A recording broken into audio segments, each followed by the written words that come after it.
Good morning. So there are a great many ways that I know that deep down I'm not a very nice person.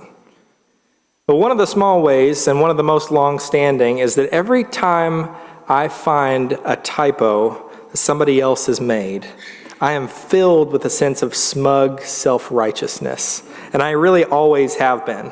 And here's the thing about just how deep the Grinchiness goes in me. It doesn't matter if I'm the one who discovers the mistake. It just matters to me that I know that somewhere, somebody else out there has made a mistake that I never would have made if I was in their place. And I don't mean here like text messages and emails or social media posts, right? None of us proofread those things very well, myself included. And so you can search for errors in those if you want to, and you're going to find them, but there's no sport in it. You know what I mean? That is the definition of low-hanging fruit. Now, what I'm talking about is the really good fruit that's up in the high branches, the misspellings in a professionally published book, or the absence of some key punctuation mark on a sign or a billboard that completely changes the meaning of the thing. Those are the kind of high-level mistakes that give me a feeling of superiority that's in no way deserved, right? Because I didn't do anything here. But also in no way lessened by the fact that I don't deserve it in my experience. I still get that same rush no matter what. So let me give you an example of what I mean in the real world here. So playing fast and loose with period placement is something that marketers do all the time. And usually it doesn't make a difference in the meaning of the message. But as you can see, sometimes it does, right? Because saying thank you for your service to someone and thank you for your food service are two very different things that you could separate with just one simple period. Now, that's just one more silly example. I have another one that's rooted in history. So there was a famous printing of the King James Bible in 1631 by the London Royal Printers, which I believe we have a picture of here. This edition is famous because it omitted one word from Exodus chapter 20, verse 14, which you would think wouldn't be a big deal given that it's just one word, except that the word that they omitted was not, and the verse is one of the 10 Commandments, which changes the reading to, "Thou shalt commit adultery," which is why this is known today as the Wicked Bible, and why you don't find that many copies just lying around, right? Now, I know that that's goofy, right? But I love things like this because, frankly, I'm not good at very many things. But one of the things I pride myself on, whether I have actual reason to or not, is the ability to spell and punctuate well. Now, that's not much, but we have to make do with what we have, don't we? So you can imagine my excitement then when a couple of years ago I found myself in Kroger and I was looking for a container of rainbow sherbet because I have the taste buds of a 6-year-old. And I picked up a container and I noticed that on the outside, they had misspelled the word sherbet on the outside of the container. Instead of saying rainbow sherbet, it said rainbow sherbet. And so I took out my phone to take a picture of the thing, and this is not a joke, this actually happened. I was getting ready to take the picture, and I noticed that in the case behind it, not only had this company misspelled sherbet on this container, they had misspelled it on all of the other flavors that this company put out. And not only this company, but every container of sherbet in the case spells it without the second R in the word. At which point I had a series of increasingly unsettling thoughts. My first thought was, oh my goodness, how did every one of these companies manage to misspell the word sherbet on the outside of their packaging? Which gives you a little bit of insight into the hard-headedness that my family has to deal with on a daily basis. That thought then led way to another, which was, oh my goodness, how long have I been misspelling and mispronouncing sherbet? How many people throughout my life have heard me say sherbet and not said anything and just let me walk on by with like the verbal equivalent of a piece of spinach in my teeth so that I keep on saying this thing all the time? Which then leads to one final question that's the most disturbing of all. What other words do I think I know how to spell and say correctly that I don't actually know how to say? Does a person pick strawberries or do they pick strawberries? Right? Suddenly everything is called into question. The only thing that brings me comfort here is that I did a little research, and apparently people have been misspelling and mispronouncing sherbet for so long that Merriam-Webster now lists sherbet as an official variant spelling of the word. And it's important to me that you know that, because that means that I'm not actually wrong. And number two, this sort of thing happens to all of us from time to time, right? All of us have had those moments when a word or a thought or a picture is presented to us for maybe the 100th time, and we suddenly see a thing there that we haven't seen before. Something that we missed because we assumed a familiarity with that thing that apparently doesn't actually exist. And most often those oversights are of no real consequence, right? Like misspelling the word sherbet. Nobody's world ever changed over a simple misspelling like that, except the guys who did the King James Bible, I guess. They caught it pretty hard. But sometimes allowing a truly important thing to go too long unconsidered keeps us from noticing aspects of that thing that really do deserve our attention if we're going to be who we are called to be, if you want to put it in a Christian context. And that's why we're going to take a little bit of time this morning to talk about one of the most familiar things of all. We're going to talk about love, what it means to love and what it means to be loving. We're going to do that because Aaron started this sermon series last week by talking about our new focus statement, which is life means more, which he admitted last week is intentionally vague. It does not answer many of the questions that we would bring to it because it's not itself meant to be an answer. It's meant to be a starting place, a point of contact between people who follow the way of Jesus and claim to, and folks who don't. It's meant to provoke questions and conversations, the kind of questions and conversations we hope come up more and more often as we approach the launch of City View. And one of the most important questions that it provokes is what kind of life means more? And from the Christian perspective, one of the most obvious answers to that question is that a loving life means more, right? Even folks who don't know much about the particulars of who Jesus was and what Jesus taught know that Jesus had a lot to say about love, and they're certainly right. Throughout his ministry, Jesus calls people over and over again to love God with all of their heart and soul and mind, and to love their neighbors as themselves, as we heard in the first reading this morning. That's not a secondary teaching for Jesus. He says that all of the law and the prophets, which he is deeply committed to, all the law and the prophets hang on those two commandments. And so we say with full confidence that a loving life means more, which seems simple enough, right? And in many ways, it probably is. But to make sure that we don't assume a familiarity with love that doesn't actually exist, it's worth asking that pretty fundamental question from time to time: what is love? Now, that might sound like an absurdly easy question to ask, but try answering it sometime for yourself. Try writing out a definition of love that covers all of its aspects and contours, and I think you'll find that we tend to assume a familiarity with love that isn't exactly warranted. It's not an easy concept to articulate if you were to force yourself to sit down and do so.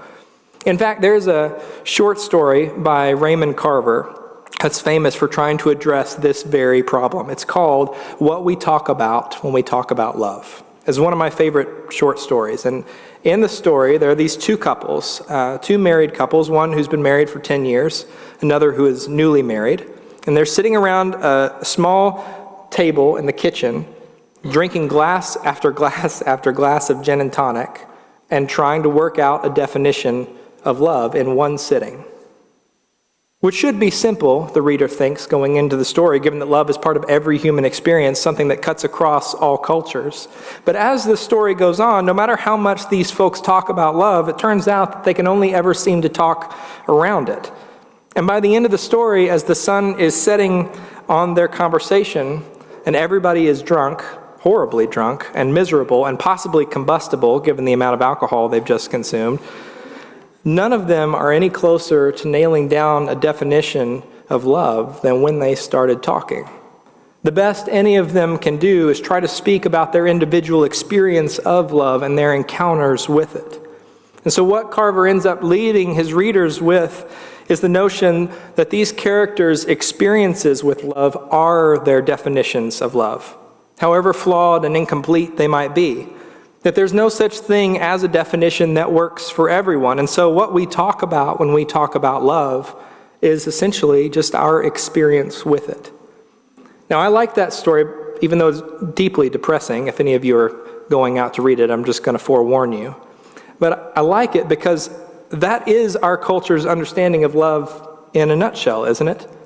That there are as many definitions of love as there are people. That what feels like love to you, as you have experienced it, and as the people that you love or trust or listen to have experienced it, that is what love is for you. Which is why then much of what Jesus has to say and do in the Gospels, especially in the Sermon on the Mount, where we find our text this morning, can be confusing, especially for folks who don't follow Jesus, but even for people who do, because even though some of what Jesus says and does feel compatible with our experiences of love and what we've absorbed about love from the people that we know and trust and absorb from the culture around us, much of it just isn't compatible, right? For instance, when Jesus tells the crowd around him, "You have heard it said, love your neighbor and hate your enemy," we might very well find ourselves, and certainly find many folks in our culture nodding along with the folks on the hillside with him. Because even though what Jesus is doing here is he's using a twisted version of a commandment in the Old Testament from Leviticus 19, which doesn't actually include those words, but hate your enemy. He's doing that here for effect, to make a point. That first part of what he has to say feels more natural to us, I think, than what comes after, when Jesus goes on to say, "But I say to you, love your enemies and pray for those who persecute you." Our experience tells us that loving our enemies isn't exactly a great idea, and that our best move when somebody harms us or betrays our trust is to label those people as toxic and just cut them out of our lives with no hope of reconciliation. That the only people who deserve our love and concern are the ones who love us in return. We don't really have time for anybody else who can't just love and accept us the way that we are. And yet, according to Jesus' definition of love, responding in that way, even though it might not feel natural to us, isn't exactly enough. He says even the tax collectors and the Gentiles, two groups who are generally considered unrighteous by the folks that Jesus is talking to, even they can do that. We are being called to something more. True love, he seems to be saying, moves beyond the need for that love to be returned, and instead seeks the well-being and even the flourishing of everyone, including people who have harmed us or who intend us harm in the future. And not that we just love them in theory, but in actual practice. You can't follow what Jesus is teaching here and just choose to not hate your enemies. He tells them you have to pray for those who persecute you. And in the passage before this, his language is even more extreme. He says we should not even resist an evildoer. That if anybody strikes you, you should turn your face. And if anybody tries to take your coat, you should give them your cloak as well. And those commands don't seem to be part of some kind of nonviolent strategy to get what we want by some other means, as folks sometimes like to interpret this passage to mean. Jesus doesn't indicate that if we turn the other cheek, we're going to avoid being hit again. And he doesn't say that if we give more than we're asked, then the person who asked is going to be shamed into never asking us again. That's not what he seems to be after here. What he's doing, apart from giving us a real command that I believe we are still called to obey, I don't want to let that slip by us. What he's doing here is teaching his followers not to trust their definitions of love that they have created for themselves. Not to assume a familiarity with love that isn't actually there. Because the kind of love that Jesus is calling people to, it isn't the kind that we can find our way to on our own just by trusting our gut, without outside direction and example. It's not the kind of thing that feels natural to us or jives with all of our existing definitions of love that we have constructed from our experience and our culture. Jesus is doing something here that is fundamentally different. The love that Jesus calls us to is defined not by experience, but by the nature and the character of the God who made us and redeems us and sustains us while we were yet sinners. And he chooses to embody that love during his ministry. And it matters that we know that and we remember it and that we keep it top of mind as we move forward, because the kind of love that's consistent with God's character is going to be more than we would imagine love to be if we were just left to our own devices, isn't it? It turns out that love isn't just a passion or good vibes or accommodated niceness without conflict, although all of those might be expressions of love at various times. It turns out that it is also more, as we can see in how Jesus lives out love in his own ministry. When we look to Jesus for our definitions as the one who embodies God's nature and character, we see that oftentimes love does very unexpected things. Sometimes loving means provoking and challenging those around us with a mix of grace and truth, as we can see in Jesus' harsh words to the religious leaders of his day. Sometimes it means putting other people's needs above our own, even to the point of our own discomfort or even death, as we see Jesus model in his journey to the cross. And many, many times it means listening and comforting and forgiving and gently correcting others with no guarantee that our love is going to be returned, that we are going to be benefited, that the other person is going to change, or even that our actions are going to be understood as love by the people that we are directing them to. Loving well suddenly means, in a gospel context, that we do the things that Jesus did, that we speak the way that Jesus spoke, that we see the world the way that Jesus saw it. Because doing these things isn't going to feel natural for us. It's going to be more intrusive and awkward and vulnerable than our experience tells us that love is supposed to be. But here's the truth. The effectiveness of our obedience to Jesus' teaching is not our own measurable progress, but what God's Holy Spirit is able to accomplish through us when our commitment to the ways of Jesus remains so steadfast that it even departs from our own experience and departs from the ways of common sense. That is when Jesus does and has always done his best work through the church. We are beginning a huge transition this year as we get ready to launch a new campus and to reach out with new intentionality to a group of people that frankly, the church at large has not been very effectively reaching for many years now. And if this new effort is going to be a success, then our dedication to living out this kind of love in ways that others can experience, it can't wait for us to launch City View in January of next year. It has to be reaffirmed right now, and it has to be reaffirmed over and over again every step of the way as we make progress toward that place. Because here's the thing. New buildings and new services and new music and staff, they are exciting, and for some people they're even enticing to try church that looks a little different than the church that they grew up in maybe. But what people are ultimately searching for is something that transcends whatever location and worship style and speaker we're going to use to communicate it. Something that gives their life real and lasting meaning and purpose. An experience of love that broadens their existing definitions and gives them a connection to something bigger than themselves. And people shouldn't have to wait for that. They can begin to experience that connection right now in the love that we show them. A loving life means more because the love that we work to embody is a reflection of God's own nature and character. And when other people begin to experience that love through you, suddenly you become something more than yourself. You become a point of contact between somebody that God cares for deeply, one of God's own children, and that person's purpose and calling, and even that person's creator. In other words, this can't afford to wait. If you believe that God is real and active, and that God is at work right now to make the world as it ought to be, which is something that all Christians are called to believe, then it's time to invite others to experience that love that's at work right now.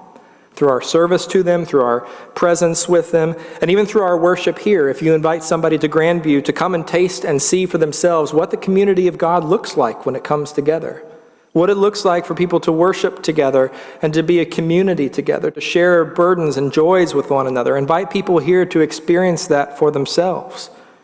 When we do that, we respond with real action to the command of Jesus that we love the Lord our God with all of our heart and soul and mind, and to love our neighbors as ourselves. Jesus has shown us the true shape of love. And it's not the shape of our own experience. It's not the shape of our culture at any given moment, because that is incredibly fleeting. It is, in fact, the shape of the cross. That's what we talk about when we talk about love.